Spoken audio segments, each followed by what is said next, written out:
I was just a young man, living in a small village in England when I was conscripted into the army. I had never been far from home before, and I was terrified of what lay ahead. But I knew that I had to be brave for my country and for my fellow soldiers. I was trained in the art of warfare, and I was sent to France to fight against the French. The first battle I fought in was the Battle of Crécy in 1346. I was just a young man, and I was terrified. But I knew that I had to be brave for my country and for my fellow soldiers. We were vastly outnumbered by the French, but we had superior tactics and weaponry. We used longbows to devastating effect, and we were able to defeat the French army.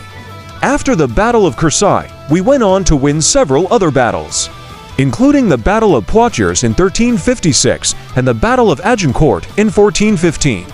These victories were a major morale boost for the English army, and they helped to establish our dominance on the battlefield.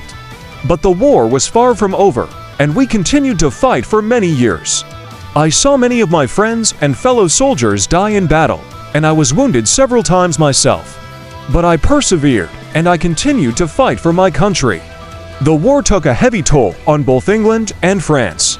The constant fighting and pillaging left many villages and towns in ruins, and the economies of both countries were severely affected. The war also had a profound impact on the people of both nations. Many families were torn apart by the conflict, and the trauma of war left a lasting legacy on the soldiers who fought in it. As the war dragged on, I became increasingly disillusioned with the conflict. I began to question the motives of the kings and nobles who were leading us into battle. Why were we fighting this endless war? What was the point of all the death and destruction? I longed for peace, but it seemed like it was never going to come.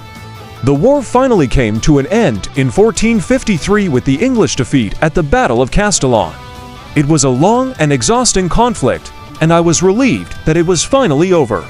But I will never forget the sacrifices that were made by so many brave soldiers on both sides. The 100 Years' War was a brutal and devastating conflict, and it left a lasting impact on both England and France. I returned home to my village a changed man. I had seen things that no man should ever have to see, and I had experienced the horrors of war firsthand. The 100 Years' War was a long and brutal conflict, and it left a lasting legacy on the world.